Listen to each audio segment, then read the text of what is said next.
Hey everybody, welcome back to Bright Future Fridays. It's Kristen and Hannah, and we're part of the Youth Advisory Council. Today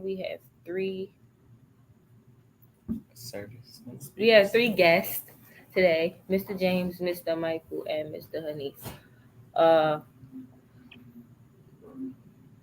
so we just go get started. So we're gonna ask you a few questions about what you do, and my question is, what is your mission or overall goal for your work that you do? Um, so again, like I said, my name is James, and I left something out. So I do coach a 7-year-old football team in West Baltimore Ravens 7U. So if you notice, and then my son is a really great football player.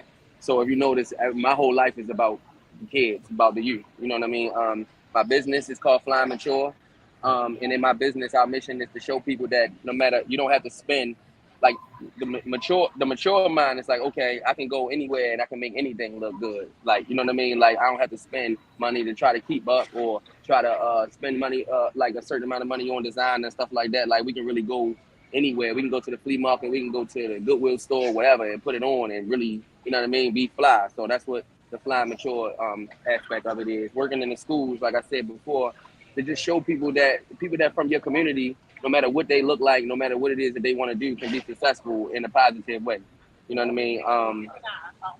That's my mission. That's my mission, and my goal for the school system is to, like I said, just show everyone like where I come from and that I talk like you, I dress like you, I walk just like you. So you know what I mean, so it's hope for everyone. And inside of my coaching, it's just raising men. Like, it's not even about football. It's just about like camaraderie and showing you in the world that everything is not going to be great, and sometimes you're going to have to work as a team. It's really like, no matter how you look at it in life, you're not going to be able to get anything done by yourself. Like, it's not possible. And I know that these other gentlemen could probably, contest to that for real. It's not easy when you're doing it by yourself. It's just showing them that, you know what I mean, when you create a family and when everybody's looking towards the same goal, we can reach it, especially if we help each other. So that's my three aspects of life: football, school, and my entrepreneurship.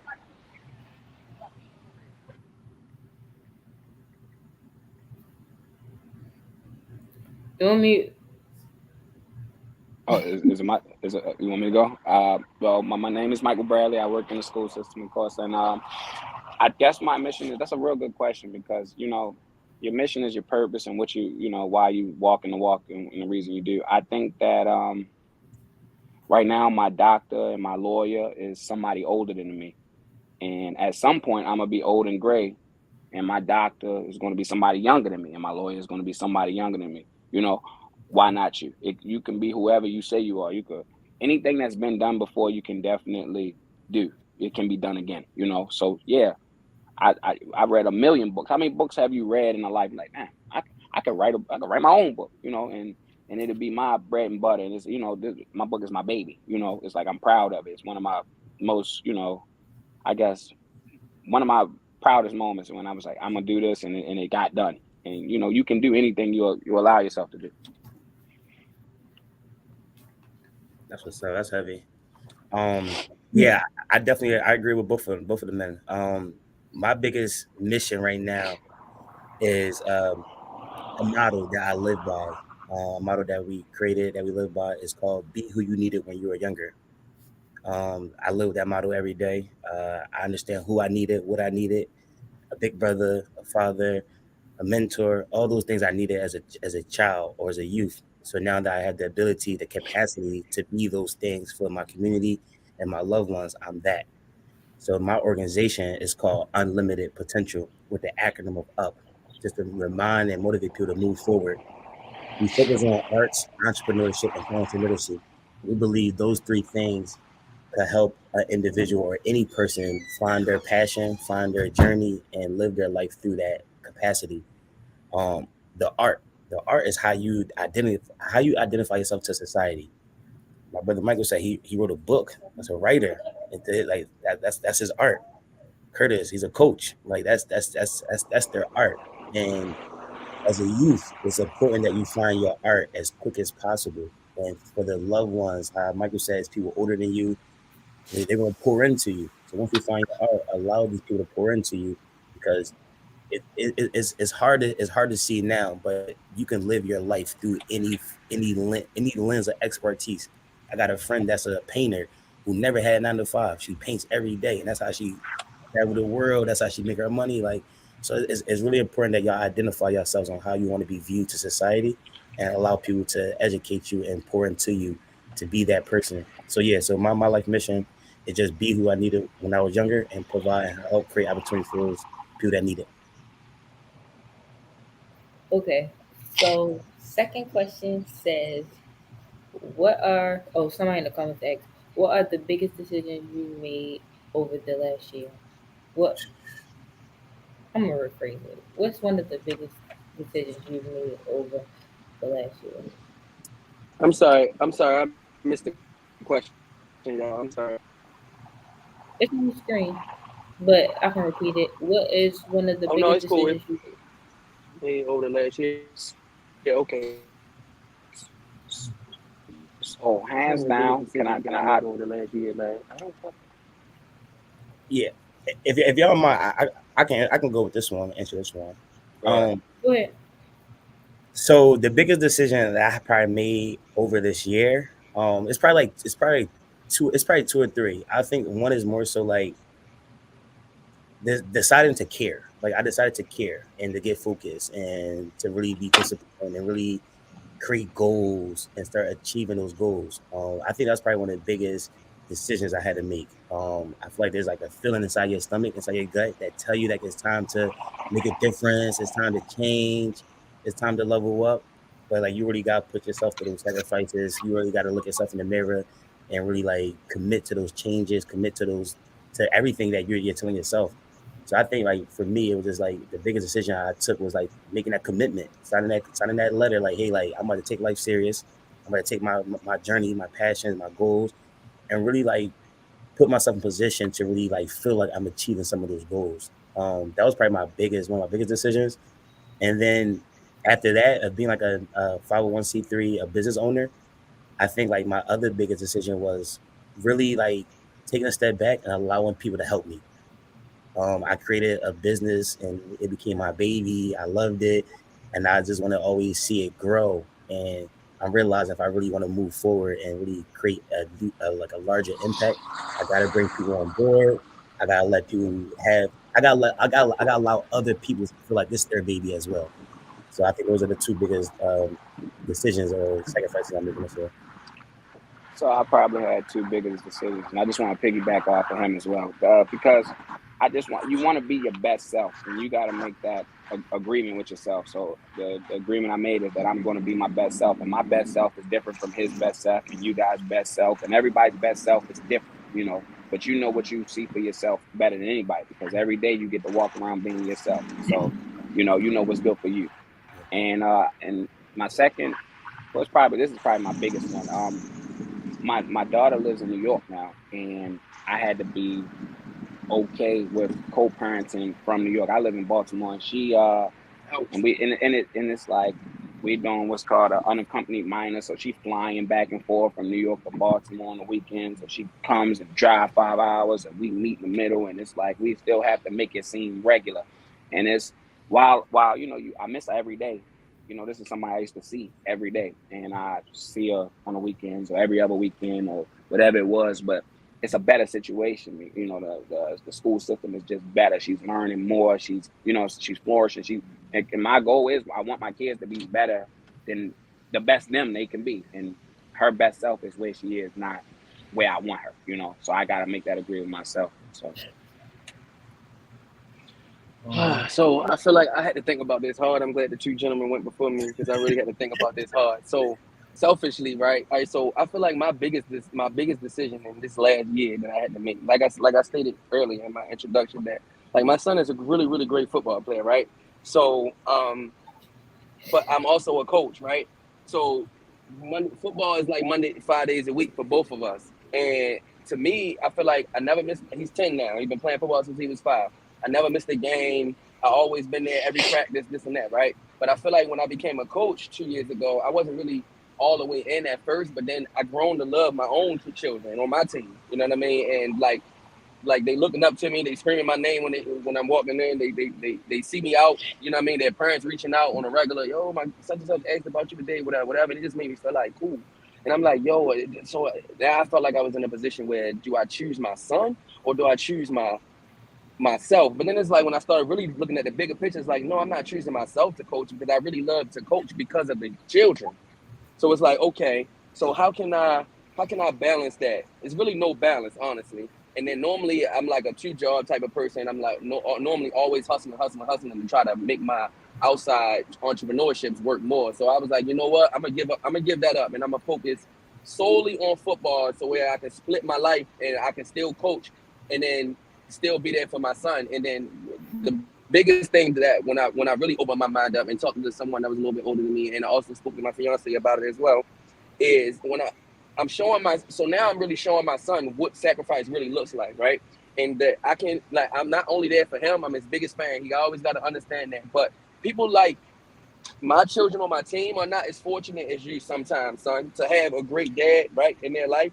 So like that's the role that I'm playing when I'm there with my players, right? So I feel like, okay, so I sacrificed and I gave up more time with my boy, what he has going on, because like I said, he's elite at this point. So like I don't even necessarily need to be there for him. I can just send him and he gonna do whatever it is he's gonna learn on his own. And now it's my turn to teach them babies, you know what I mean? The same things that I installed and taught him, and that's making him be a better person and a better player. So I feel like that was one of the biggest sacrifices for me this year, was giving that time up with my, first of all, with my money.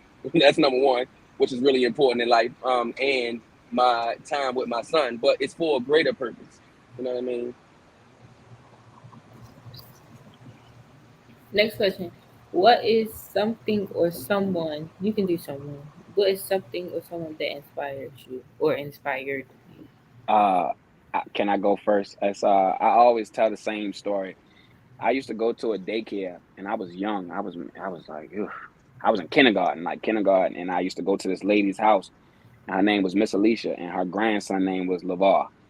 And LeVar was the type of dude that could do everything. Like he could literally do everything. He played football, he played basketball, he did karate. As soon as he got in karate, I told my mother, like, I need to be in karate. And he got out of karate, I got out of karate. And, all the girls liked him. Everything went the way, like he was smart, had great grades and and things like that. And he was real helpful to his family, and he used to be there so much so that I used to spend the night at the daycare because I wanted to be up under him. I have older brothers, and I want to be with him. I'm like, I don't even whatever. And later on in life, I saw him. He was one of those people that could just, like, he said, I'm gonna start doing this, and it'll just happen. And I was like, this is who I want to be like. And I'm talking about, he used to start doing handstands, and I'm like, oh, I could probably do that too. So I do a handstand. By the time I get good with a handstand, now he can walk. And by the time I get good walking, he could walk up the steps. So I'm like, oh my god, like he could do everything. And I saw him as an adult, and he was cutting hair at a barbershop, and he was good at cutting hair. And I was like, he can really do anything. He said, I don't really like cutting hair. I'm gonna get a barbershop. And he has a barbershop. He owns a barbershop and doesn't cut hair at all now. So I'm like, he's one of the people that make me believe that whatever you see somebody do, you can definitely do. Like, if I want it, I can do anything. And like when people literally come from other countries to come here because the possibilities are literally endless. You could be whoever you say you are. And if you don't like the way it is here, you can go somewhere else and still be whoever you say you are. Any place you want. And that's really one of my big inspirations. I'm so proud to have met him. I still talk to him. I still go see his grandmother. I probably saw her a week ago. Like that, like I go see her all the time. Just because I'm like, thank you for what y'all did for me, And she saw the book and she was crying and all of that. Like, you really can do anything. You really believe that. And I said, well, y'all the ones taught me that I could believe, And I'm just so grateful for that. I'm so grateful for that. That's fire. That's a fire. Yeah, story. That's fire. Yeah, I can't match that. Yeah, I like that. Yeah, I'll do that. So somebody that inspires me. I'm sorry, can y'all hear me? Yes. Yeah. We hear you. Sorry. All right, so I feel like for me, it's literally. Do your thing. I want to smoke your thing, brother. Oh, bro, I'm sorry, bro. I didn't know you were talking. My phone was sending over to the Wi-Fi. Do your thing. You got it. All right. So for me, I feel like it's literally just understanding that, like, the youth, because like I said, my whole life is basically around the youth, right? So I feel like that the youth really just need love. You know what I mean? And like, who are the best people to show them love than the people who come from and understand the things that they're going through? So like I said, I work in the school system, right? So like my principal, I'm lucky to have a principal. My I'm breaking up. Oh, Yeah. all right. Yeah, I'm gonna step in until you come back. Back. Okay. oh, go ahead. I'm sorry, y'all. Go ahead. Yours froze. We didn't You get the froze. last part. You back? Yeah, I'm back. I had to turn my Wi-Fi off. Like I told y'all, I'm sorry. So like, because I'm an entrepreneur, y'all, I literally live my life in time frames. So like I said, like when bro told me that we had to do this, I was all for it until the day of. I'm like, oh, I really just lost track of time. So that's why I'm like traveling around. I apologize, y'all. So but like I was saying, like the youth literally need love, right? And I'm lucky to have the principal that I have, Mr. Brooks, at my school, because he literally shows the students love, like literally, like. And then after every speech, his last line is, if anybody didn't tell you today just that they love you, just know that I love you. And it's like, looking at a gentleman that I see who plays golf, who come from the same type of neighborhoods, you know what I'm saying? Just being under that. And it's like, damn, yo, these kids. And I just really realized, like, yo, these kids just really, really, really need to be loved. Like, showing them that somebody is listening to them. Somebody can see them. You know what I mean? Somebody can relate to them. So, like, that's my biggest inspiration. Bad. What's up, son? For me, it's so, and I was in 8th grade, and I met this lady named Miss Cheryl. She wasn't even a teacher in the building. She was like a behavior specialist, but like she just always she was in the building. But she had a mentoring program called Think First. I guess it's the mentoring program that all the behavior kids go to. So I was one of the kids in her program, and we just locked in. Like, we just connected, like really connected. And it got to the point where, my bad, that's my laptop. That's fine. So it actually got to the point where she, like, that's my 8th grade. I call her my teacher, 8th grade teacher. We locked in. I confided in her. She confided in me. We connected, and then by my 11th grade year, she adopted me. And That's awesome. yeah, and like, so That's crazy, bro. That's crazy. Yeah, that's super dope. So like, I was going through some things. Like, in 8th grade, I thought I was homeless in 8th grade. I was homeless, but she was the only one that really knew that. So we was going through my story, going through the ins and outs. I'm about to leave 8th grade. I'm thinking I'm never going to see her again, because people coming at this point in my life. People are coming in and out. So when 8th grade is about to end, I'm thinking like I'm about to lose like my only backbone. But the high school I went to was down the street from my middle school, so she still picked me up in the morning, dropped me off on weekends, give me a couple hours, make sure I was cool. Then 10th grade, she got sick, had a stroke, and she moved in with her son. Her son was 35 at the time with a family, and she was like, "Well, like, if you're gonna bring me into your crib, you gotta bring in my youngin too." So they moved me into their crib, and they adopted me. And I changed my last name, and that family provided me a different type of structure that I haven't seen in a very long time. And that family poured into me. They was patient with me, and they helped me get to college. And I was able to go to Morgan State on a full ride for track and field basketball. Then I started this mentoring program is because that person saved me. I came from a mentoring program, and I seen the things that we were doing, how visible she made me feel. And then I got to a point where like I understood what she was doing. I understand the sacrifices she was making. Then I found myself doing the same thing. And I seen myself in the kids I was working with. And now that I mentor, now I provided a space where kids can be them true selves, because she provided a space where I was able to be my true self. Your That's story is so heartfelt. I'm about to cry. Okay, next question.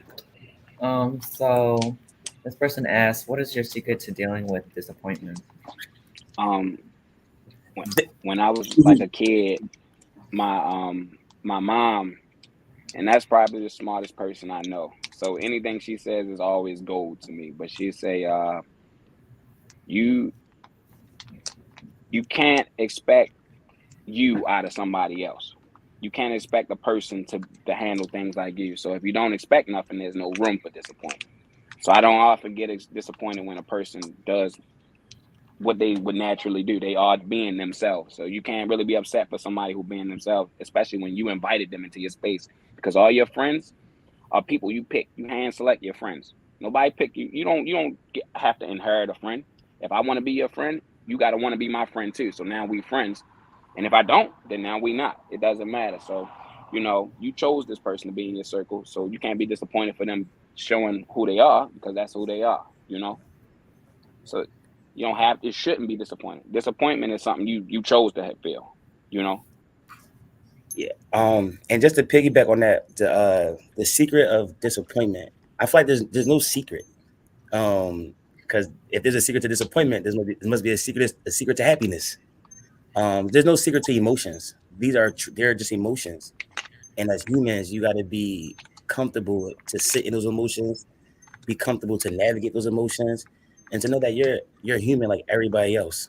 Um, so like I really just think the idea of like I've been disappointed a lot of times, like, and I'm going it's going to continue to happen. Like I can't live my life trying to protect something that I don't know when it's going to happen, where it's going to happen. But it's like I would say I walk in my passion. Like I'm working with youth all day. I'm in the education. I'm doing the things I care about. I'm learning how to control my time. And now that I control my time, when I'm learning to control my time, these disappointments, they have more purpose to it. Like it's part of the journey. It's part of the I'm trying to apply for that grant, but I couldn't get it. I'm disappointed, but it's like because I'm connected to the journey, it's part of the process. That's gonna happen. So yeah, I'm gonna say that. Just understand that you're human. You're gonna go through emotions. You're gonna be disappointed. You're gonna be happy. You're gonna be sad, but you're human. And just have a support group. I call it my tribe. I got my tribe. I got a family and friends that I really can lean on. I can cry. I can smile. I can show them my true self at any age, and they won't look at me like I'm weird or I'm corny or I'm lame. They allow me to show up and they support me. So I'm just ready to go through any emotion, knowing that I got support that's gonna have my back. Um, for me, I feel like it's literally this simple. Um, the biggest disappointment that I've ever been through was when I was like 4 or 5 years old, and my dad decided that he didn't want to be a father. I feel like that was like the biggest disappointment. I feel like nothing in my life can make me more. And I was a child then, and I understand it better now. I feel like now that I'm an adult, and I know what happened, and then I watch. Well, I could see what the life that my dad lived outside of being with me, and I feel like that like nothing in my life could ever make me feel any more disappointed than that. So I feel like with me, I just don't really expect anything. I could fill out a job application, and I know that when I go to the interview, I'm going to kill it because I just know who I am as a person. But if I don't, it's just like, all right, cool, on to the next. That's how I deal with it, and I just look at everything in life like that. Some people I talk to is like, no, you shouldn't be like that. But then some people just like, yeah, I understand. As long as you're comfortable with yourself, then I guess it doesn't matter, and that's just how I live.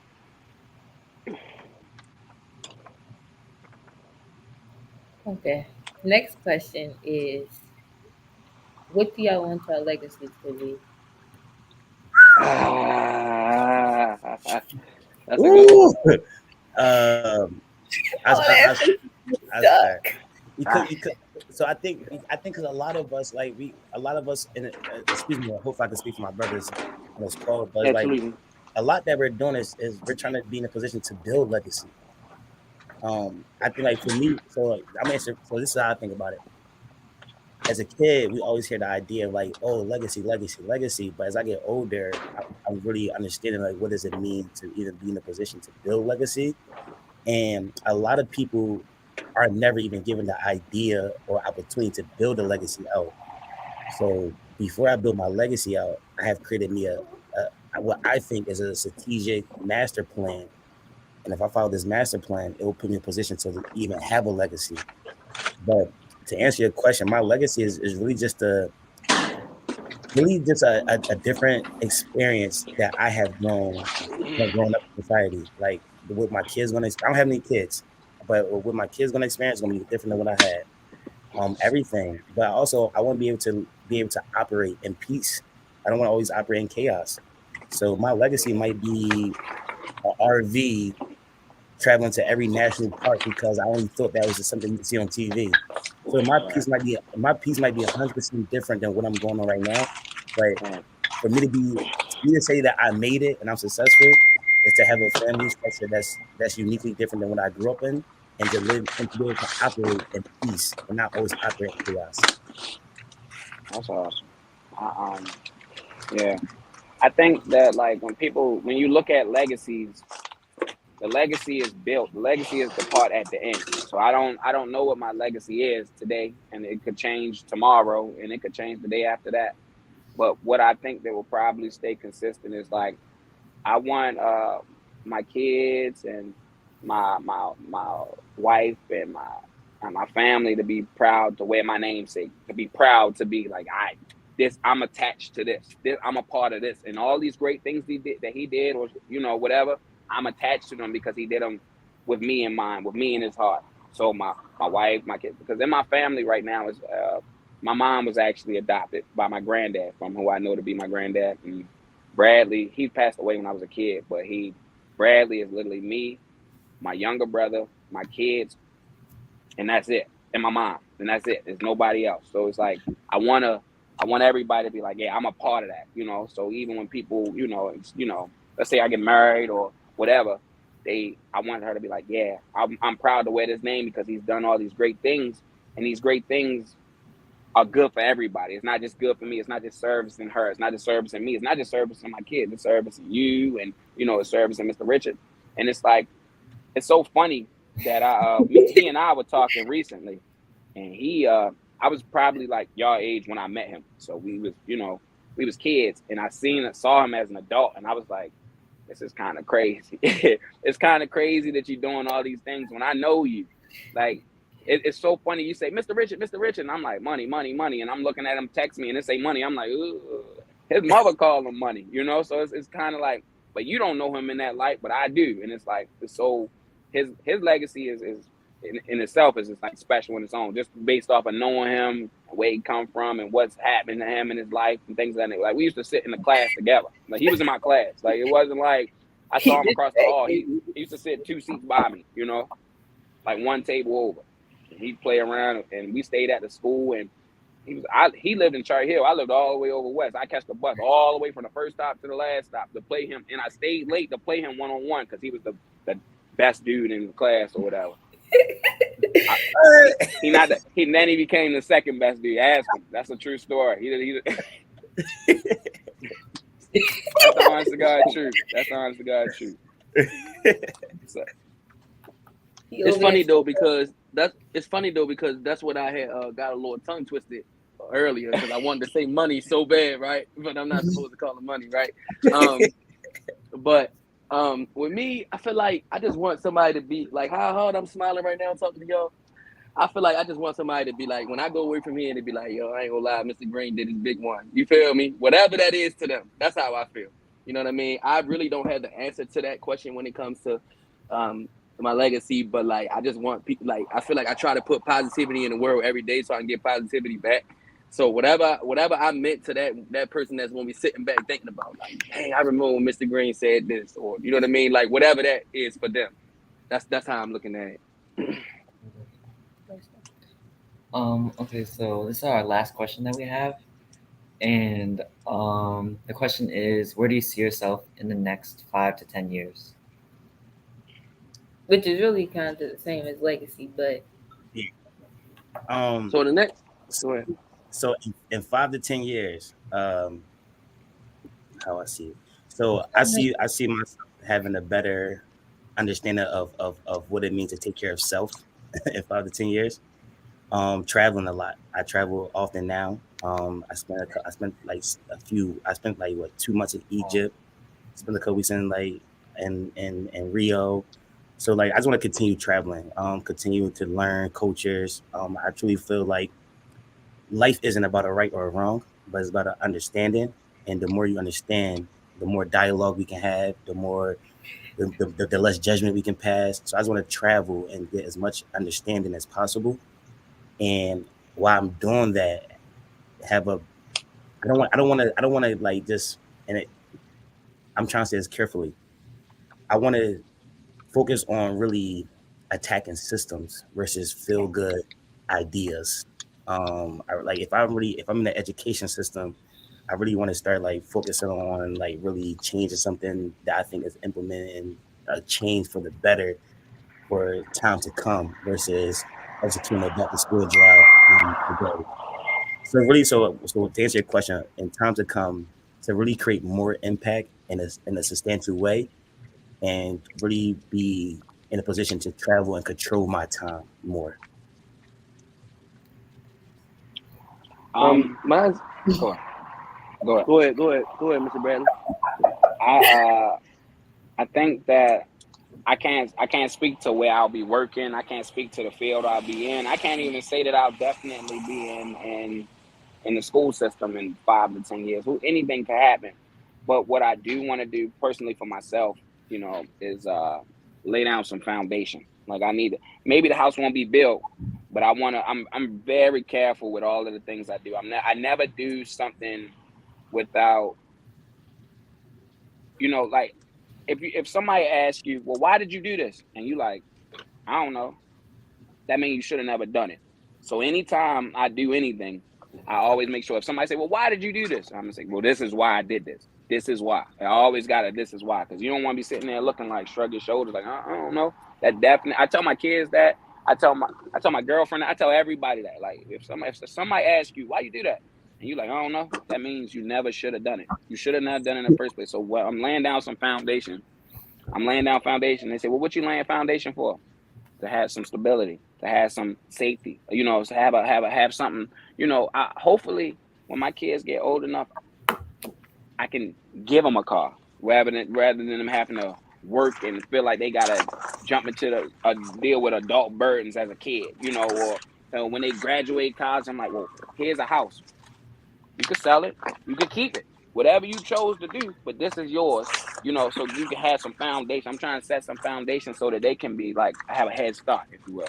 And I want them to have a head start because I was at a handicap, and I didn't do anything wrong to get a handicap. So I even feel with James saying, like, he's like, my dad is bad to me or was bad to me.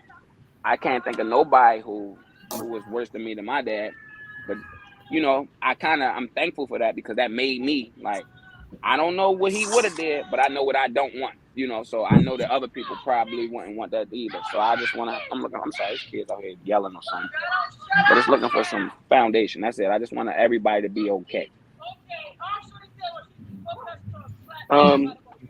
Mine's a little unrealistic, y'all, but it's not unrealistic in my heart because I know I see that the goal is obtainable, right? But in the next 5 years, the next 5 to 10 years, my son will be either 15 or 20. So we try and be in the league.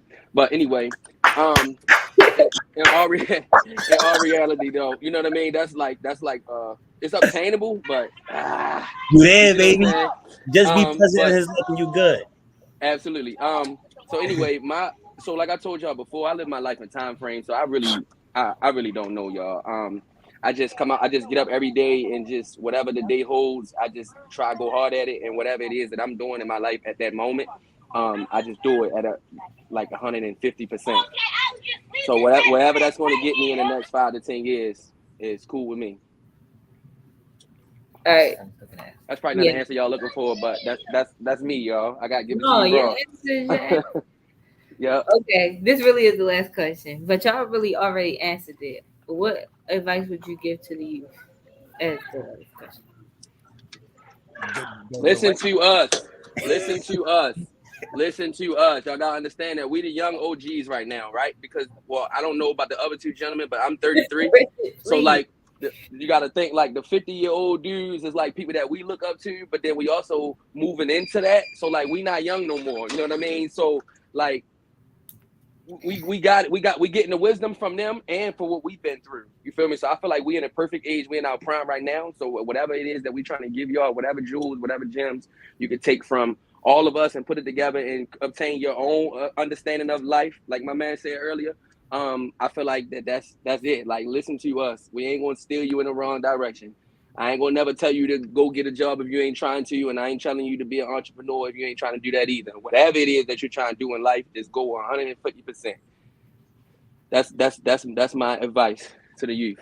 And also, I just want y'all to know this, right? This man got on a call, was at the mall shopping for his family, came all the way home. Now you on a heat press, making more merchandise. Cooking up. Yeah. Yeah, that's what I do. That's why I say I live my life in time frames, y'all. I've been working all morning. I'm sorry, brother, but no, you I've good. Been back and forth. He did so 6 early. things. I done went. Me and my fiance done went and got our marriage license today. We done went and shot for school shot for the kids. We done, you know what I'm saying? I done. Yeah. Now and then I jumped on the call. Now I'm at home finishing up an order that I got to get for somebody else that's trying to start their brand. You see what I'm saying? That's how we do. Stay strong, yo. Stay strong. Stay consistent. I appreciate that, bro. I appreciate that. Dope. That's dope. To answer your question for the youth, I would say believe in your voice. Believe in your emotions. Don't let nobody trick you out your spot. And just know that like there's people, and I'm pretty sure the ones that's on this call, we're one of them. But there's people that's willing to like pour so much abundance into y'all, and like there's some people that's really like thirsty to pour into the youth, and I think we're some of the thirsty ones that's willing to pour into the youth. So don't be scared to lean on people that's willing to give y'all all of them. Like I think for me, it took me a long time to ask for help, to feel confident to lean for help. But like get into it early. Ask questions early. Be confident early. Confidence half the game. And I feel like once you like come across that first person that's willing to pour into you, those are the ones that they're the ones going to give you everything you need plus more. And once you get that first person, it's like a snowball effect. You start meeting people that you never noticed. And something Curtis said earlier that I want to put in your head is that everybody got to replace somebody. Like we need the next doctor, we need the next lawyer, we need the next ball player, we need the next football player, we need the next bum. Like everybody got to replace somebody. So really figure out who you want to replace in society. And I think that if you know who you want to replace in society, start asking questions around those people. Like at an early age, I knew I wanted to be in the community of things. So when I got that confidence, I started asking people that were doing the things I wanted to do, and now I do that things. So just be confident and just know that like y'all not alone and y'all got support.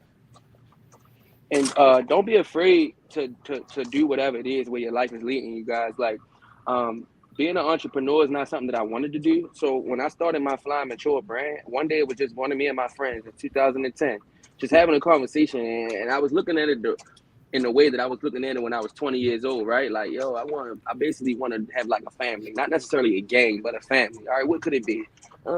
Whatever. And then I went over the different names and stuff like that. And then I started wearing it because at the time, going to Mondama getting a t-shirt was like popping, right? So go to Mondama, get a t-shirt with the FAM on it, whatever. But then people started asking me like, yo, what's that? This and that. Like, yo, I like to have it. And then it just turned into me selling my brand, I guess I would say, right? That's how I started. But now I'm at the point now where I help other people start their brands. So I'm becoming a blessing to them. Like I don't even do it for the money. Like I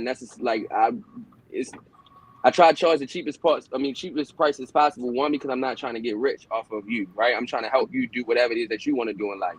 You see what I'm saying? So like whatever it is, wherever life is taking you, like don't be afraid to just see if it's for you or not. Like it's okay to start over.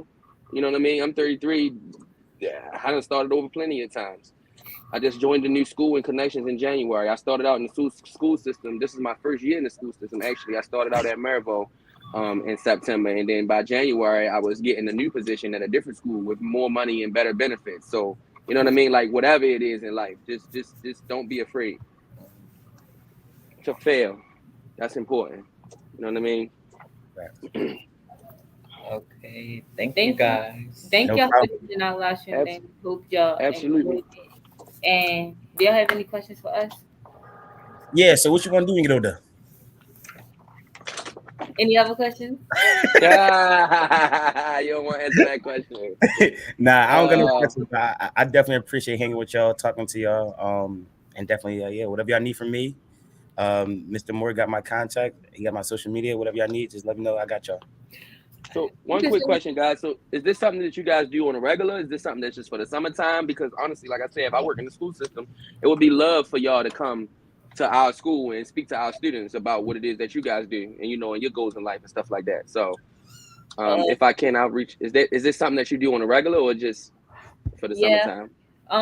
We started in March, but we got like Okay. one more week left. But I guess we start Okay. back up in March. I guess, yeah. Okay. All right. So I'll And reach out and get more information on you guys. Link up if you want. Me? Yeah. Oh. What was that? Well, when I grow up, I want to be a neurosurgeon at Okay. Johns Hopkins or Mayo Clinic. Get to it. That's what I I'm want talking to about. Absolutely. And I want to be an EMT or a pediatric surgeon. What's Oh, that's up? dope. That's dope. Yeah, That's dope. absolutely. Well, I know for sure y'all can do it. It's definitely possible. For sure. Thank y'all for joining our stream today. And bye. Thank you for having us. See you later. Take I'll care. get